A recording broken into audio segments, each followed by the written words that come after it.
Hello guys, আসসালামু আলাইকুম। তো নেক্সট ট্যুর হচ্ছে আমাদের সেন্ট মার্টিন।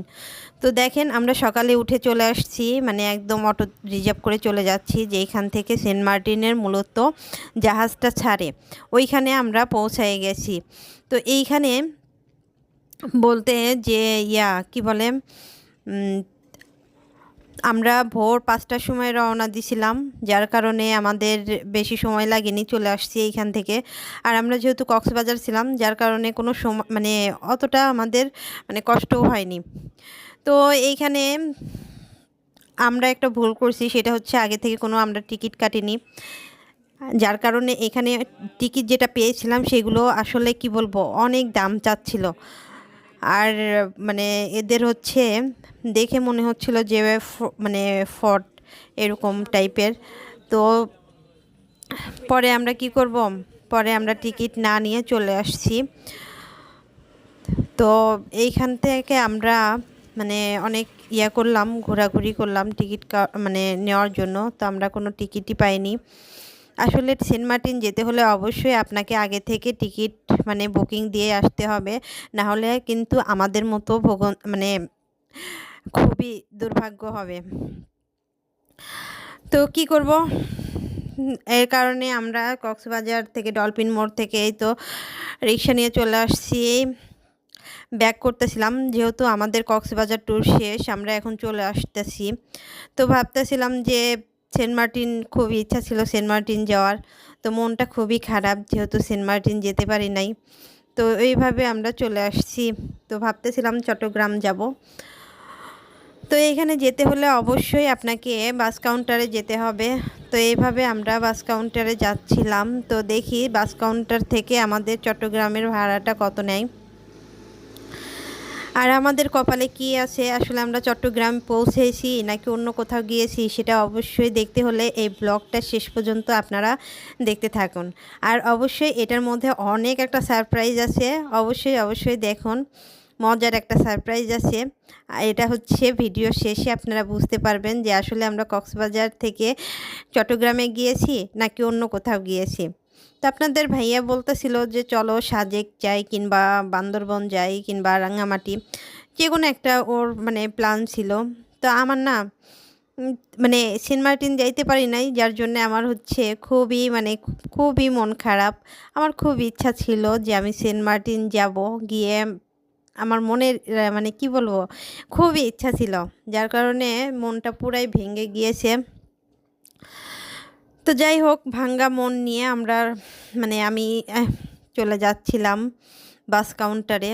তো দেখি এইখান থেকে আমাদের চট্টগ্রাম পর্যন্ত যেতে কত ভাড়া নেয়। তো এই ভিডিওটা দেখতে থাকুন, অবশ্যই বুঝতে পারবেন। তো আমরা এখানে চলে এসেছি বাস কাউন্টারে। আর এইখান থেকে আমরা চট্টগ্রামের ভাড়া নিয়েছে 400 করে। তো এখন আমরা বাসে উঠে পড়ছি, আর বাস অলরেডি ছেড়েও দিয়েছে।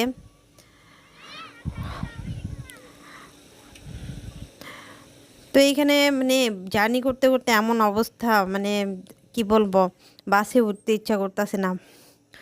গরমের সময় হইলে আমার তো অনেকবার বমি হয়ে যেত। তো আলহামদুলিল্লাহ এখনো পর্যন্ত এখনো ঠিক আছি, তেমন কোনো কিছুই হয়নি।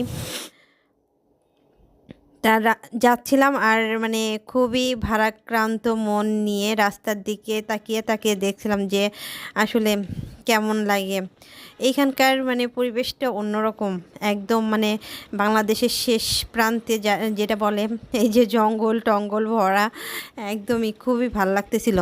তো হঠাৎ করে আমাদের মানে ম্যাপ দেখতে দেখতে আমরা এগোতেছিলাম, আর খেয়াল করে দেখলাম যে আমাদের বাসটা একদমই চলতেছে না। মানে চলতেছে না বললেও ভুল হবে, এটা হচ্ছে ধীরে ধীরে যাচ্ছে। আর ধীরে ধীরে মানে বাস চললে খুবই একটা বিরক্তকর, জায়গায় জায়গায় মানে এটা লোকাল বাস যেটা বলে, জায়গায় জায়গায় থামছে আর মানুষ উঠাইতেছে আর মানুষ নামাইতেছে। তো এর মধ্যে আমরা চলে আসছি, এটা হচ্ছে ম্যাপে জানি কি দেখলাম যে এইখান থেকে আমরা নেমে পড়ছি। নেমে পড়ার পরে তো আমরা ম্যাপ দেখে যেহেতু আমরা রওনা দিছি, নেমে পড়ার পরে আমরা হচ্ছে জাস্ট আমরা শুধু লাঞ্চটা করছি। লাঞ্চটা করার পরে আমরা সিএনজিতে উঠে গেছি। কারণ সিএনজি থেকে এইখান থেকে আমরা যেইখানে যাব সেইখানকার ভাড়া মাত্র 200 টাকা করে। তো আমরা দেখতে দেখতে চলে আসছি গাইস। তো গেস করেন কোথায়? এটা হচ্ছে আমরা রওনা দিয়েছি বান্দরবন।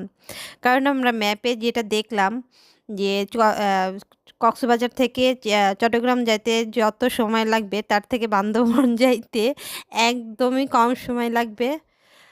যার কারণে আমরা মাঝ রাস্তায় নেমে পড়ছি। নেমে গিয়ে এইখান থেকে সিএনজি নিছি। সিএনজিতে করে দেন আমরা বান্দরবনের উদ্দেশ্যে রওনা দিয়ে দিছি। তো এইখান থেকে আমার কাছে মনে হইল যে ভাড়াটাও মানে বাসের থেকে যাওয়ার থেকে সিএনজিতে গেলেই ভালো। ভাড়া যতই সিএনজিতে একটু বেশি নিক কিংবা ইয়াতে বাসে একটু কম নিত আর একটু কম নিত, কিন্তু আমার কাছে সিএনজিটাই বেশি বেটার মনে হচ্ছে। কারণ আমি বাসে উঠলে মানে বেশিরভাগ খাওয়া দাওয়া করছি, যার কারণে বমি হইতে পারে। এর মধ্যে আমরা বান্দরবনের কাছাকাছি চলে আসছি। মানে দেখেই বুঝতে পারছেন জায়গাটা কত সুন্দর। আর যেহেতু সিএনজিতে মাঝখানে বসছি, যার কারণে সুন্দর করে ভিডিওটা করতে পারিনি ওইভাবে। তারপরে যতটুকু পারছি আপনাদেরকে দেখানোর চেষ্টা করতেছি। যেহেতু আমরা মানে উপরের দিকে উঠতেছি, মানে পাহাড়ের একদম কি বলবো মানে আঁকা বাঁকা, মানে বান্দরবন ঢুকতে গেলেই বুঝতে পারবেন যে আপনি বান্দরবন ঢুকছেন। কারণ বান্দরবনের রাস্তায় হচ্ছে পুরা পার্বত্য পার্বত্য মানে পর্বতের মতো একদম আঁকা বাঁকা আঁকা বাঁকা আঁকা বাঁকা। খুবই ভাল লাগতেছিল, মানে কি বলবো এত ভালো লাগতেছিল। কক্সবাজারে যে মজাটা পাইনি সেটা আমি এই যে বান্দরবানে যাওয়ার সময় যে ফিলটা পাইতেছি বলার বাহিরে, এত সুন্দর লাগতেছিল। তো আপনারা যখন কক্সবাজার থেকে বান্দরবন আসবেন তো অবশ্যই এভাবে যদি আসেন, আমার কাছে মনে হবে আপনাদের কাছে খুবই সহজ মনে হবে জার্নিটা। তো এইভাবে আমরা চলে আসছি দেন কাছাকাছি।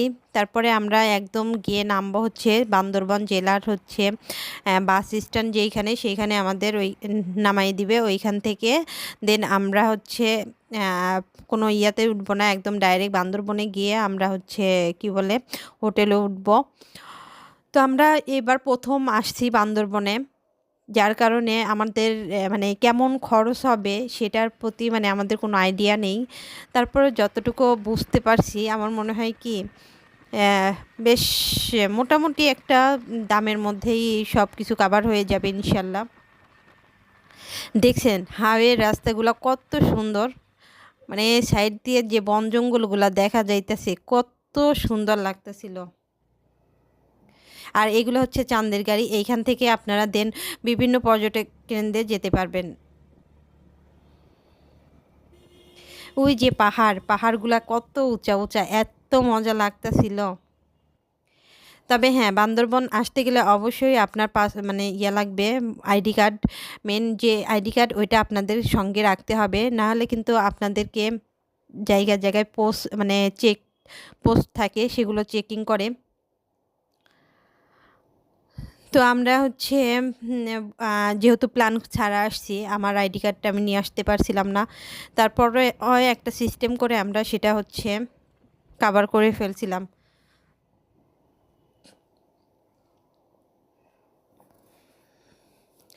তো দেন আমরা কাছাকাছি চলে আসছি গাইস। তো আমরা এখন নেমে ফার্স্টে আমরা এইখান থেকে যেহেতু আমরা প্রথমবার আসছি, তো এখানে আমরা আগে রেস্ট নিব।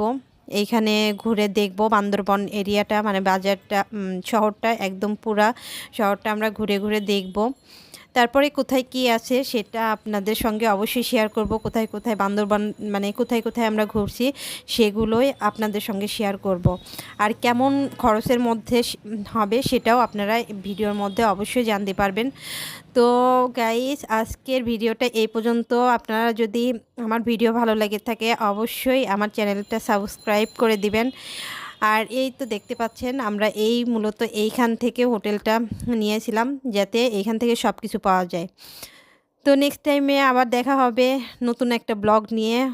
সে পর্যন্ত ভালো থাকবেন। আল্লাহ হাফেজ।